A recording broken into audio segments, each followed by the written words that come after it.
We're just gonna hold it up all that time. Okay, I'm Brylee, and I'm going to tell you about Dungeons & Dragons, so let's roll right into the speech. Okay, first I'm going to start with a few facts about the history of Dungeons & Dragons. It was first published as a book format. The rules were first started as a book format in 1974. The first 1,000 copies of the book were sold out in about 11 months. The second publication of the same amount was sold out in 6 months. The third of 2000 was sold out in 3 months, and by 1980, so 6 years later, 12,000 books a month were being sold.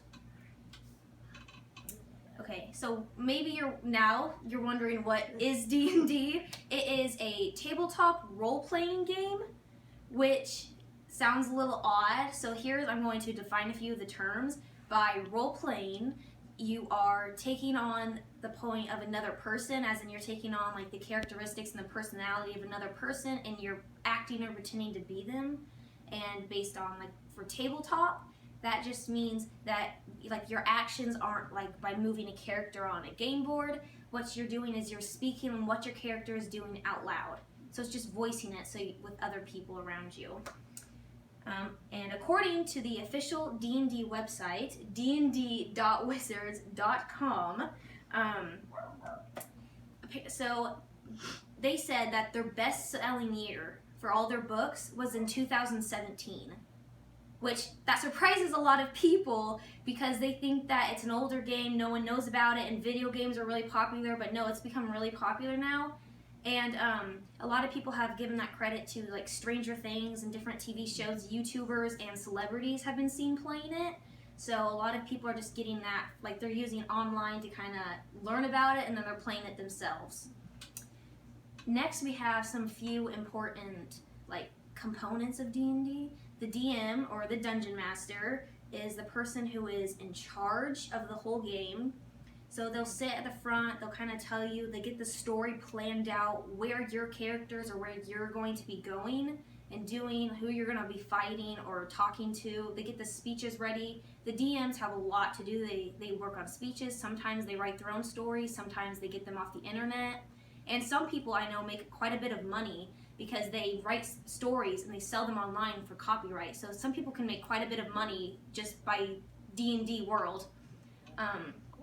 So the DM also, in D&D, you use dice to do everything. If you want to talk to someone, you have to roll a persuasion check to see if you persuaded them to do something.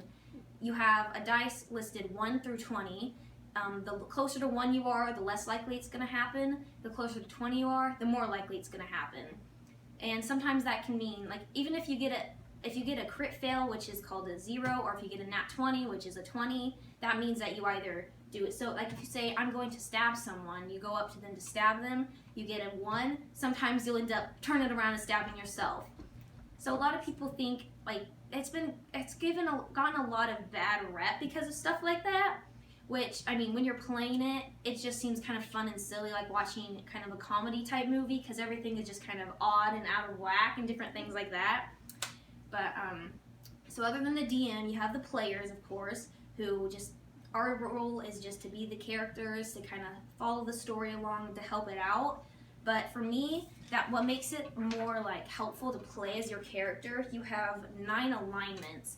And the creating a character process is actually really long. You have to use dice to figure out stats, like how strong your character is, how smart they are, and that goes into like what you can add. Like if you roll a 14, if you're good and if you're proficient in intelligence and you're trying to learn something, well, then you might have a +2, so then you have a 16 instead, so you're more likely to learn more about it. But also, these 9 alignments mean kind of like what your character is used to. So for lawful, if you're lawful good, that means you follow the law to do what's right.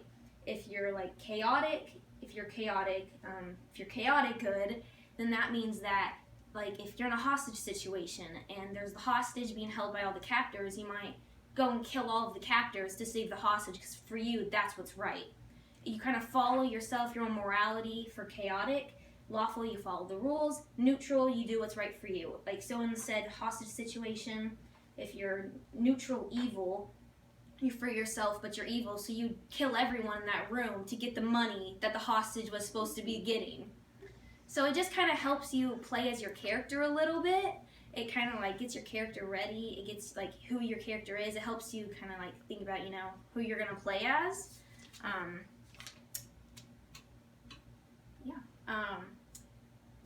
So that's everything that I learned. So far in the speech, what we have learned about is that a DM is the one who does the stories. You know that the 9 alignments are the ones who help create your characters.